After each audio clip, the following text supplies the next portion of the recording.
Welcome to back to coaching. Back to coaching में आपका स्वागत है। आज के वीडियो में 10वीं कक्षा के और हिंदी के तीसरी मॉडल सेट डिस्कस करेंगे, जिसमें कि प्रश्नों की कुल संख्या 50 होगा। क्लियर? तो क्वेश्चन नंबर 1 से लेकर के क्वेश्चन नंबर 50 तक आप ध्यानपूर्वक सावधानी से सॉल्व करते जाइएगा और आप 50 में कितना सही कर पाए वो कमेंट में ज़रूर लिखिएगा। क्लियर?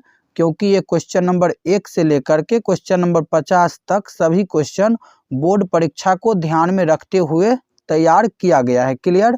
तो चलिए शुरू करते हैं पहला क्वेश्चन से। पहला क्वेश्चन दिया गया है, बहुत आसान क्वेश्चन है कि हामिद के पास कितने पैसे थे? 10, 15, 8, 3। तो इसका सही आंसर होगा विकल्प चौथा 3। याद रखिएगा, हामिद के पास 3 पैसे थे। कितने पैसे? तो 3 पैसे। अगला क्वेश्चन दिया गया है क्वेश्चन नंबर 2, विक्रमशिला विश्वविद्यालय का सर्वनाश किसने किया? सिकंदर ने, बाबर ने, तुर्क आक्रमणकारी लुटेरे ने या अंग्रेजों ने? तो इसका सही आंसर होगा विकल्प तीसरा, तुर्क आक्रमणकारी लुटेरे ने विक्रमशिला विश्वविद्यालय का सर्वनाश किया। क्लियर? अगला क्वेश्चन दिया गया है क्वेश्चन नंबर 3, कविता सुदामा चरित के रचयिता कौन है? नरोत्तम दास, बिहारी, अरुण कमल, प्रेमचंद्र? तो इसका सही आंसर होगा विकल्प पहला, नरोत्तम दास। याद रखिएगा कि सुदामा चरित्र के रचयिता कौन है? तो नरोत्तम दास है। क्लियर? सुदामा चरित्र का विधा क्या है? तो विधा है कविता और रचयिता कौन है? तो नरोत्तम दास। अगला क्वेश्चन दिया गया है क्वेश्चन नंबर 4, इनमें से कौन सी आचार्य शिवपूजन सहाय की रचना है? दीदी की डायरी, दीनबंधु निराला, खेमा, बाल गोविंद भगत? तो इसका सही आंसर होगा विकल्प दूसरा, दीनबंधु निराला। दीनबंधु निराला ये जो है आचार्य शिवपूजन सिंह सहाय के द्वारा लिखा गया पाठ है। क्लियर? अगला क्वेश्चन दिया गया है क्वेश्चन नंबर 5, मुक्ताकाशी होटल छोड़कर खेमा कहाँ गया? अपने गांव, एक शिक्षक के साथ, बड़े शहर में या कहीं नहीं? तो इसका सही आंसर होगा विकल्प दूसरा, एक शिक्षक के साथ। मुक्ताकाशी होटल छोड़कर खेमा एक शिक्षक के साथ गए। क्लियर? अगला क्वेश्चन दिया गया है क्वेश्चन नंबर 6, गुड़िया के पिता पेशे से क्या थे? ड्राइवर, चपरासी, क्लर्क, शिक्षक? तो इसका सही आंसर होगा विकल्प पहला, ड्राइवर। याद रखिएगा, गुड़िया के जो पिता थे वो क्या थे? तो ड्राइवर थे। क्लियर? अगला क्वेश्चन दिया गया है क्वेश्चन नंबर 7, मेरे पैर जलते हैं, चप्पल ला दो काका किसने कहा? ये जो पंक्ति है कि मेरे पैर जलते हैं, चप्पल ला दो काका किसने कहा? कसारा ने, सेठ ने, खेमा ने, इनमें से कोई नहीं? तो इसका सही आंसर होगा विकल्प तीसरा, खेमा। अगला क्वेश्चन दिया गया है क्वेश्चन नंबर 8, हुंडरू का जलप्रपात की ऊंचाई कितनी है? 243 फुट, 245 फुट, 246 फुट या 247 फुट? तो इसका सही आंसर होगा विकल्प पहला, 243 फुट। याद रखिएगा, हुंडरू का जलप्रपात की ऊंचाई 243 फुट है। क्लियर? अगला क्वेश्चन दिया गया है क्वेश्चन नंबर 9, अशोक ने किस युद्ध में शस्त्र त्याग किया था? पानीपत युद्ध में, कलिंग युद्ध में, हल्दी घाटी युद्ध में, बक्सर युद्ध में? तो इसका सही आंसर होगा विकल्प दूसरा, कलिंग युद्ध में। अशोक कलिंग युद्ध में शस्त्र त्याग किया था। क्लियर? अगला क्वेश्चन दिया गया है क्वेश्चन नंबर 10, हमारे कारवां को किसका इंतजार है? रास्ते, समय, मंजिलों, साथी? तो इसका सही आंसर होगा विकल्प तीसरा, मंजिलों। याद रखिएगा, हमारे कारवां को मंजिलों का इंतजार है। क्लियर? अगला क्वेश्चन दिया गया है क्वेश्चन नंबर 11, क्रिया के जिस रूप से समय का बोध होता है उसे क्या कहते हैं? सर्वनाम, समास, काल, विशेषण? तो इसका सही आंसर होगा विकल्प तीसरा, काल। याद रखिएगा, क्रिया के जिस रूप से समय का बोध होता है उसे क्या कहते हैं? तो काल कहते हैं। क्लियर? अगला क्वेश्चन दिया गया है क्वेश्चन नंबर 12, बाल गोविंद भगत किन गीतों को गाते थे? कबीर, तुलसीदास, रामदास, इनमें से कोई नहीं? तो इसका सही आंसर होगा विकल्प पहला, कबीर। बाल गोविंद भगत कबीर के गीतों को गाते थे। क्लियर। अगला क्वेश्चन दिया गया है क्वेश्चन नंबर 13, कवि के अनुसार ईश्वर कहाँ निवास करते हैं? देवालय में, मस्जिद में, मंदिर में, सच्चे हृदय में। तो इसका सही आंसर होगा विकल्प चौथा, सच्चे हृदय में। कवि के अनुसार ईश्वर कहाँ निवास करते हैं? तो सच्चे हृदय में ईश्वर निवास करते हैं। क्लियर। अगला क्वेश्चन दिया गया है क्वेश्चन नंबर 14, ठोस का विलोम है सरल, गरल, विरल, तरल। तो इसका सही आंसर क्या होगा?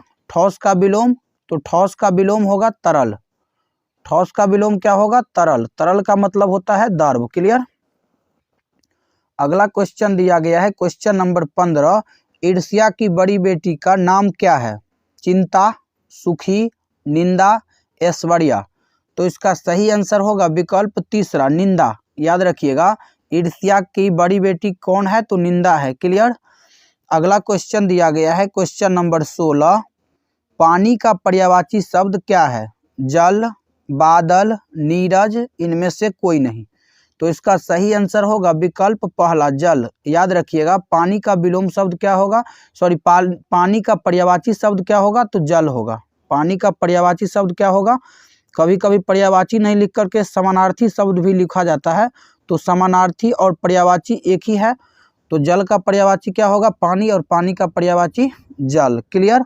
अगला क्वेश्चन दिया गया है क्वेश्चन नंबर 17, दीनबंधु निराला किसे कहा जाता है? सूर्यकांत त्रिपाठी निराला को, प्रेमचंद्र को, रेणु को, या राम वृक्ष बेनीपुरी को। तो इसका सही आंसर होगा पहला, सूर्यकांत त्रिपाठी निराला को दीनबंधु निराला कहा जाता है। क्लियर। अगला क्वेश्चन दिया गया है क्वेश्चन नंबर 18, तुम्हारी निंदा वही करेगा जिसकी तूने भलाई की है। यह पंक्ति किसकी है? ये पंक्ति जो है बार बार एग्जाम में पूछा जाता है। महात्मा गांधी की, ईश्वर चंद्र विद्यासागर की, दिनकर की, या फिर निराला की। तो इसका सही आंसर होगा विकल्प दूसरा, ईश्वर चंद्र विद्यासागर की। याद रखिएगा, तुम्हारी निंदा वही करेगा जिसकी तूने भलाई की है, यह पंक्ति ईश्वर चंद्र विद्यासागर की है। क्लियर। अगला क्वेश्चन दिया गया है क्वेश्चन नंबर 19, संस्कृत भाषा के शब्द जो हिंदी में प्रयुक्त होते हैं उन्हें क्या कहते हैं? संस्कृत भाषा के शब्द जो हिंदी में प्रयुक्त होते हैं उन्हें क्या कहते हैं? तत्सम, तद्भव, देशज, विदेशज। तो इसका सही आंसर होगा विकल्प पहला, तत्सम। संस्कृत भाषा के शब्द जो हिंदी में प्रयुक्त होते हैं उसे तत्सम कहा जाता है। क्या कहा जाता है? तो उन्हें तत्सम कहा जाता है। क्लियर। अगला क्वेश्चन दिया गया है क्वेश्चन नंबर 20, आरोहण का विलोम शब्द क्या है? तोरण, आहरण, अवरोहण, आरोही। तो इसका सही आंसर होगा विकल्प तीसरा, अवरोहण। याद रखिएगा, आरोहण का उल्टा क्या होगा? अवरोहण। क्लियर। अगला क्वेश्चन दिया गया है क्वेश्चन नंबर 21, अशोक कहाँ का सम्राट था? मगध, वैशाली, कलिंग, बंगाल। तो इसका सही आंसर होगा विकल्प पहला, मगध। अशोक कहाँ के सम्राट थे? तो मगध के सम्राट थे। क्लियर। अगला क्वेश्चन दिया गया है क्वेश्चन नंबर 22, ठेस कहानी के लेखक कौन है? शंकर शैलेंद्र, नरोत्तम दास, कबीर दास, फणीश्वर नाथ रेणु। तो इसका सही आंसर होगा विकल्प चौथा, फणीश्वर नाथ रेणु। याद रखिएगा, ठेस कहानी के लेखक कौन थे? तो फणीश्वर नाथ रेणु थे। क्लियर। अगला क्वेश्चन दिया गया है क्वेश्चन नंबर 23, किस कविता में दर्दमंदों और वंचितों की हिफाजत का संकल्प है? तू जिंदा है तो, करमवीर, बच्चे की दुआ, कबीर के दोहे। तो इसका सही आंसर क्या होगा? विकल्प तीसरा, बच्चे की दुआ। याद रखिएगा, बच्चे की दुआ कविता में दर्दमंदों और वंचितों की हिफाजत का संकल्प है। क्लियर। अगला क्वेश्चन दिया गया है क्वेश्चन नंबर 24, स्वागत का संधि विच्छेद क्या है? स्वजोड़ आगत, स्वाजोड़ आगत, स्वजोड़ अगत, या सुजोड़ आगत। तो इसका सही आंसर होगा विकल्प चौथा, सुजोड़ आगत। सुजोड़ आगत का संधि होगा स्वागत, और स्वागत का संधि विच्छेद होगा सुजोड़ आगत। क्लियर। अगला क्वेश्चन दिया गया है क्वेश्चन नंबर 25, स्वर्ण रेखा नदी कहाँ मिलती है? हिंद महासागर में, अरब सागर में, गंगा नदी में, या बंगाल की खाड़ी में। तो इसका सही आंसर होगा विकल्प चौथा, बंगाल की खाड़ी में। क्लियर, याद रखिएगा कि स्वर्ण रेखा नदी बंगाल के खाड़ी में मिलती है। क्लियर, अगला क्वेश्चन दिया गया है क्वेश्चन नंबर 26, प्रतीक्षा करना के लिए सही मुहावरा है बाट झोना, बात उड़ाना, बाज आना, इनमें से कोई नहीं। तो इसका सही आंसर होगा विकल्प पहला, बाट झोना। बाट झोना जो है प्रतीक्षा करना मुहावरा का सही अर्थ है। क्लियर, अगला क्वेश्चन दिया गया है क्वेश्चन नंबर 27, धर्म शब्द का विशेषण क्या है? धर्मी, धार्मिक, धर्मा, इनमें से कोई नहीं। तो इसका सही आंसर होगा विकल्प दूसरा, धार्मिक। याद रखिएगा धर्म शब्द का विशेषण क्या है? तो धर्म शब्द का विशेषण धार्मिक है। क्लियर, अगला क्वेश्चन दिया गया है क्वेश्चन नंबर 28, रमजान के कितने रोजों के बाद ईद आती है? 10, 20, 30, 40। तो इसका सही आंसर होगा विकल्प तीसरा, यानी कि 30। रमजान के 30 रोजों के बाद ईद आती है। क्लियर, अगला क्वेश्चन दिया गया है क्वेश्चन नंबर 29, राजपूत में कौन सा समास है? ये क्वेश्चन बार बार पूछा जाता है कि राजपूत में कौन सा समास है? तत्पुरुष समास, कर्मधारय समास, बहुब्रीहि समास या अवयवी भाव समास। तो इसका सही आंसर होगा विकल्प पहला, तत्पुरुष समास। क्लियर, याद रखिएगा कि राजपूत में तत्पुरुष समास है। क्लियर, ये क्वेश्चन बार बार एग्जाम में पूछा जाता है। अगला क्वेश्चन दिया गया है क्वेश्चन नंबर 30, विज्ञान शब्द में प्रयुक्त उपसर्ग है विग, वी, ज्ञान या अन। तो देखिए प्रत्यय जो है यहाँ पर उपसर्ग पूछा गया है या प्रत्यय, तो यहाँ पर उपसर्ग पूछा गया है। उपसर्ग जो है शब्द में पहले लगता है और प्रत्यय बाद में। तो यहाँ पर जो है ज्ञान में बी प्रत्यय लग करके क्या बना है? विज्ञान बना है। तो इसीलिए इसका सही आंसर होगा विकल्प दूसरा, वी। विज्ञान शब्द में प्रयुक्त उपसर्ग कौन सा है? तो बी उपसर्ग है। क्लियर, अगला क्वेश्चन दिया गया है क्वेश्चन नंबर 31, सिरचन को पान का बीरा किसने दिया था? मानू दीदी ने, मझली भाभी ने, चाची ने या किसी ने नहीं। तो इसका सही आंसर होगा विकल्प पहला, मानू दीदी ने। याद रखिएगा कि सिरचन को पान का बीरा किसने दिया? तो मानू दीदी ने दिया। क्लियर, अगला क्वेश्चन दिया गया है क्वेश्चन नंबर 32, ईर्ष्या तू न गई मेरे मन से साहित्य की कौन सी विधा है? कहानी, निबंध, रेखाचित्र या फिर उपन्यास। ईर्ष्या तू न गई मेरे मन से साहित्य की कौन सी विधा है? कहानी, निबंध, रेखाचित्र या फिर उपन्यास। तो इसका सही आंसर होगा विकल्प दूसरा, निबंध। याद रखिएगा ईर्ष्या तू न गई मेरे मन से साहित्य की निबंध है, निबंध विधा है, यानी इसकी जो है विधा क्या है? तो निबंध है। क्लियर, अगला क्वेश्चन दिया गया है क्वेश्चन नंबर 33, किताब का लिंग निर्णय करे, यानी किताब पुल्लिंग है, स्त्रीलिंग है या नपुंसक, यानी कि या उभयलिंग है। उभयलिंग, स्त्रीलिंग, पुल्लिंग, इनमें से कोई नहीं। किताब का लिंग निर्णय करे, उभयलिंग, स्त्रीलिंग, पुल्लिंग, इनमें से कोई नहीं। तो इसका सही आंसर होगा विकल्प दूसरा, किताब जो है स्त्रीलिंग शब्द है। कौन सा शब्द है? तो स्त्रीलिंग शब्द है। एक क्वेश्चन स्त्रीलिंग पुल्लिंग से प्रत्येक साल पूछा जाता है। क्लियर, अगला क्वेश्चन दिया गया है क्वेश्चन नंबर 34, चिकित्सा का चक्कर पाठ के लेखक है दिनकर, बंशीधर श्रीवास्तव, शिव पूजन सहाय, बेढब बनारसी। तो इसका सही आंसर होगा विकल्प चौथा, बेढब बनारसी। याद रखिएगा चिकित्सा का चक्कर पाठ के अगर लेखक पूछा जाए तो बेढब बनारसी होगा। अगर विधा पूछा जाए तो इसका विधा हो जाएगा हास्य व्यंग। विधा क्या होगा? हास्य व्यंग। क्लियर, अगला क्वेश्चन दिया गया है क्वेश्चन नंबर 35, अगस्त क्रांति कब हुई? 1942, 1943, 1945, 1944। तो इसका सही आंसर होगा विकल्प पहला, 1942। अगस्त क्रांति 1942 ईस्वी में हुई थी। क्लियर, अगला क्वेश्चन दिया गया है क्वेश्चन नंबर 36, कटक शब्द का क्या अर्थ होता है? कटक शब्द का क्या अर्थ होता है? काल, दुश्मन, कांटा, कलंक। तो इसका सही आंसर क्या होगा? इसका सही आंसर होगा विकल्प तीसरा, कांटा। याद रखिएगा कटक शब्द का अर्थ क्या होता है? तो कटक शब्द का अर्थ कांटा होता है। क्लियर, अगला क्वेश्चन दिया गया है क्वेश्चन नंबर 37, अ का उच्चारण स्थान क्या है, यहाँ पर अ का उच्चारण स्थान क्या है वो पूछा जा रहा है। क्लियर, कंठ, ओष्ठ, कंठ तालव्य, इनमें से कोई नहीं। तो इसका सही आंसर होगा विकल्प पहला, कंठ। याद रखिएगा, अ का उच्चारण स्थान क्या है तो कंठ है। क्लियर। अगला क्वेश्चन दिया गया है क्वेश्चन नंबर 38, व्युत्पत्ति के आधार पर क्रिया के कितने भेद है। व्युत्पत्ति के आधार पर क्रिया के कितने भेद हैं। क्लियर, 3, 2, 4, 5। तो इसका सही आंसर होगा विकल्प दूसरा, 2। याद रखिएगा, व्युत्पत्ति के आधार पर क्रिया के 2 भेद है, मूल और यौगिक। कौन सा भेद है तो मूल भेद और एक होता है यौगिक भेद।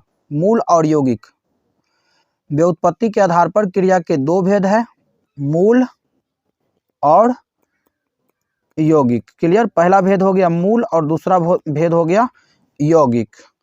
अगला क्वेश्चन दिया गया है क्वेश्चन नंबर 39, भविष्यत काल के कितने प्रकार होते हैं। 4, 3, 2, 5। तो इसका सही आंसर होगा विकल्प दूसरा, 3। याद रखिएगा, भविष्यत काल के 3 भेद होते हैं। कितने भेद होते हैं तो 3 भेद। अगला क्वेश्चन दिया गया है क्वेश्चन नंबर 40, सभ का विलोम शब्द है असभ, कुसभ, संस्कारहीन या अनसभ। तो इसका सही आंसर होगा विकल्प पहला। याद रखिएगा, सभ का जो है विलोम शब्द यानी विपरार्थक शब्द जो होता है वो होता है असभ। क्लियर। अगला क्वेश्चन दिया गया है क्वेश्चन नंबर 41, नीलांबर का संधि विच्छेद है। नीला प्लस मंबर, नीला प्लस अंबर, नीला प्लस बड़, नील प्लस अंबर। इसका सही आंसर क्या होगा 41 नंबर क्वेश्चन का। नीलांबर का संधि विच्छेद होगा नील प्लस अंबर। नीलांबर का संधि विच्छेद क्या होगा तो नीलांबर का संधि विच्छेद होगा नील प्लस अंबर। क्लियर। अगला क्वेश्चन दिया गया है क्वेश्चन नंबर 42, जिस वाक्य में सहायक क्रिया का प्रयोग हुआ है, यानी कि इसमें किस वाक्य में सहायक क्रिया का प्रयोग हुआ है। उसने बाघ को मार डाला, मैंने गीत सुनाया, माँ ने कहानी सुनाई, मेरी दादी ने मुझे पुस्तक दी। तो इसका सही आंसर क्या होगा क्वेश्चन नंबर 42 का। तो क्वेश्चन नंबर 42 का पहला आंसर सही होगा, उसने बाघ को मार डाला। क्लियर। यहाँ मारना मुख्य क्रिया है तथा यहाँ पर डालना जो है वो सहायक क्रिया है। क्लियर। तो यहाँ पर पहला आंसर क्या होगा इसका सही होगा। इसमें जो मार डाला में मारना जो है क्या है मुख्य क्रिया और डालना क्या है तो सहायक क्रिया। क्लियर। अगला क्वेश्चन दिया गया है क्वेश्चन नंबर 43, खेमा कहाँ काम करता था। खेत में, रसोई घर में, कालीन उद्योग में, कसारा के होटल में। तो इसका सही आंसर होगा विकल्प चौथा, कसारा के होटल में। क्लियर। खेमा कहाँ काम करता था तो कसारा के होटल में। क्लियर। अगला क्वेश्चन दिया गया है क्वेश्चन नंबर 44, समझौता में कौन सा प्रत्यय है। ता, झौता, औता, औती। तो इसका सही आंसर होगा विकल्प तीसरा, औता। याद रखिएगा, यहाँ पर प्रत्यय पूछा जा रहा है। प्रत्यय जो है लास्ट में लगता है और उपसर्ग पहले लगता है। तो यहाँ पर प्रत्यय पूछा गया है, तो यहाँ पर जो है समझ में औता प्रत्यय लगा करके समझौता बनाया गया है। क्लियर। तो इसीलिए इसका तीसरा विकल्प सही होगा। क्लियर। अगला क्वेश्चन दिया गया है क्वेश्चन नंबर 45, नीलकंठ में कौन सा समास है। अवयवी भाव समास, तत्पुरुष समास, कर्मधारय समास, बहुब्रीहि समास। तो इसका सही आंसर होगा विकल्प चौथा, बहुब्रीहि समास। क्योंकि जो समास साधारण अर्थ को छोड़कर विशेष अर्थ धारण करता है उसे कौन सा समास कहते हैं, बहुब्रीहि समास। क्लियर। यहाँ पर नीलकंठ का अर्थ क्या होता है, जिसका कंठ नीला हो अर्थात शंकर। तो यहाँ पर देखिए साधारण अर्थ को छोड़ करके नीलकंठ यहाँ पर विशेष अर्थ धारण कर रहा है, तो इसीलिए इसका सही विकल्प कौन सा होगा, चौथा होगा, बहुब्रीहि। क्लियर। जो साधारण अर्थ को छोड़कर विशेष अर्थ को धारण करेगा वो बहुब्रीहि समास होगा। जैसे यहाँ पर नीलकंठ है, जिसका कंठ नीला हो अर्थात शंकर। क्लियर। अगला क्वेश्चन दिया गया है क्वेश्चन नंबर 46, लामा संप्रदाय की शुरुआत किसने की। आर्यभट्ट, अतीश दीपंकर, धर्मपाल, इनमें से कोई नहीं।